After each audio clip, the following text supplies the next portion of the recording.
Welcome to the Sports Betting Preview, a pregame.com podcast. I'm your host, Marco D'Angelo, along with Vegas Runner. We're going to take a look at Saturday basketball, huge game, Big East basketball. Villanova goes to Georgetown on Saturday. Number 2 versus number 8. This is a big game, and in my opinion, there are a lot of people disagree, but I think from top to bottom, year in, year out, in basketball, there's no better conference than the Big East. Yeah, this year, you have people saying the Big 12 because of Kansas and Texas and even the lower tier, the Baylors and the Oklahoma States show up night after night, Kansas States. But I think you're right. When you look at it as a whole, the body as a whole, when you look at Big the top, East, what they've done, look at the top 5 teams out of the Big East. You got Syracuse, Villanova, Pitt, Louisville. It's, there's no... No one's going to argue with it. I mean, you got Georgetown at number 8, so it goes between the Big 12 and the Big East is where it's at. We're taping on Wednesday, so we don't have the line for Saturday. So normally VR would tell us what the line is, but what we do when we're taping these in advance, we tell you what we predict the line to be. Correct. VR, what do you have the line on this game? Nova beat Seton Hall by 10 last night, correct? And Georgetown plays South Florida tonight.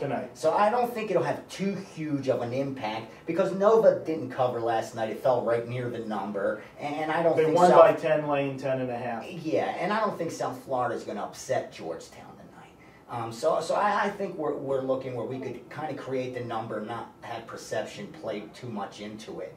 And my true number, I actually made Georgetown a 3-point favorite in this game.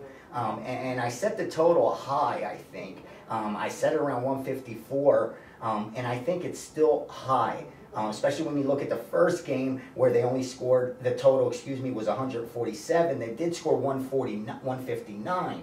But for the books to make a 7-8 point adjustment off one game is asking a lot. So I think I inflated it a little too much based on a true number, and I think a fair number, I think it's going to come out a little lower than that. Actually, I have Georgetown at -4 as far as a true number. Right. But as far as Vegas coming out with a betting line, I think they're going to bring the game out at 3.5. Yeah. The first meeting, the line had opened, Villanova 6.5. Went to 4.5. And went down. Yeah. And I think that you're going to see this one. I mean, let's face it, Villanova's got one loss on the season. Exactly. And that one loss was to Temple, which Temple year in and year out's a good, and a good team. It's a little rivalry, But a little inner city rivalry. It's Philadelphia. I mean, a lot of people don't realize there's 5 teams that play every year. They call it the Big Five something. Yeah. And they play each other the whole every year, all 5 teams for the bragging rights. But I mean, it's a war. With Nova just winning that game by 5 at home, you do the flip around. Exactly. So you're going to see the line somewhere around between 3 and 4 is going to be the number. No, anywhere around there is good. This is my official free pick, and I really like this play. It may actually make my phone card on Saturday. And it's not often that I do a total. But I love the total in this game. You alluded to the fact that these two played a high-scoring game the first time. Sure. When I tell you something, you're not going to believe it when I tell you that they got to this number. They shot Villanova 42% from the floor, 42.6%. And Georgetown only shot 39.3. Yeah, 39. And yet this game went way over the total. Well, they got to the free throw line 57 times combined, man. Right, and they made 43 of them. That was a big part of it.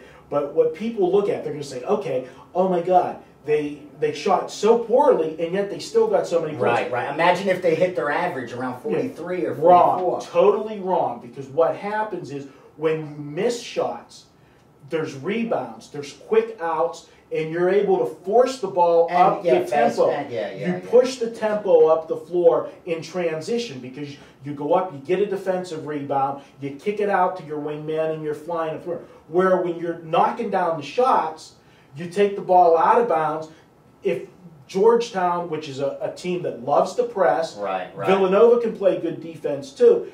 Whenever you score, you take the ball out of bounds, it slows the yeah, flow you walking up it the, up, you walk it up a court. lot of times, and that makes sense. It really does. More importantly, I think when you handicap a game, sure, field goal percentage is one of the factors you obviously got to consider, but I think you got to dig a little deeper and look at field goal attempts, and how many attempts did both teams make. And I think when you go back to that game, you're going to see it was a ton of attempts.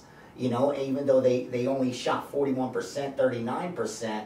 They made so many attempts that it went over the total. And I think you're right. If they have less attempts, even with a higher shooting percentage, you're going to get a lower scoring game. Right. And because it was so high scoring in that first game, they are going to make adjustment in the second game. And I don't think either team wants to put the other on the line 30 times again. No, absolutely not. So I love this under. I like it really. I put a number of 149. I see this game being played 142 or less. So anything you get a total of over 142, it's going to be a good play, I feel, to take the game under. And also, Georgetown coming off Saturday, they played Duke. They played a great game. And in this Georgetown team, they've been up and down all year. They're a good team, but they don't play those complete games. No, they're young, Marco. They're a young team. And I know now in college basketball, you're not going to get teams that are that experienced, that are great, because there's not too many juniors and seniors sticking around. Yeah, if they're talented, right, they're going to the pros. But with that said, this Georgetown team, even their star players and their bench players are young. They don't have that experience. And that's one of the little turnoffs I have on this team, and why I'll lean to your under, and I like the under. I don't have an opinion on the side because of that. When you look at the bench minutes for this team, they're like almost last in all of college basketball. When I broke down the game between Nova and Georgetown, 8 players only for Georgetown saw playing time of 17 minutes or more. 10 players for Villanova played 10 minutes or more. So, you got the whole team you got to play against. And I think that's one of the Georgetown weaknesses, and why I'm not ready to lay chalk with them. Not chalk, but points with them against a team like Villanova that's so strong. And I like your under. That makes a lot of sense to me. Both teams are physical teams. They'll play tough D. If you go back quickly to last week when we talked about this Georgetown team against Duke, we said one of the advantages that Georgetown had in that game against Duke was Duke's become a finesse team. Yeah. They like to shoot from outside. They're not physical inside. Georgetown shot 71% from the floor against Duke. And that wasn't from the three-point line. Well, it wasn't from the three-point line. That was pounding the ball down inside again. So we're going to go with the under. Now, if you go to pregame.tv and you're watching our videos on YouTube, if you go to the comment section, make a prediction on this game. If you correctly predict the right score, we'll give you $100 in pregame dollars. You can buy VR, you can buy myself, you can buy any of our cappers. And honestly, I always go back and check. So please, if you're going to watch the video, take 2 seconds and toss up your prediction. Give us a shout out. I always check them, guys. I give you my word. I always go in there and I always look. If someone wrote something, I always try to answer a question or post my own comment.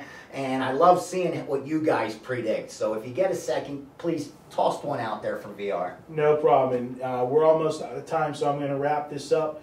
This has been segment 6 of 6 for the podcast this week. What a day. And we had a bonus segment, too. We did a Friday preview for NBA, baby, on ESPN. So, he's Vegas Runner. I'm Marco D'Angelo. This has been the Sports Betting Preview, pregame.com podcast. And you can download and listen on iTunes to all of our podcasts and check all the videos at pregame.tv.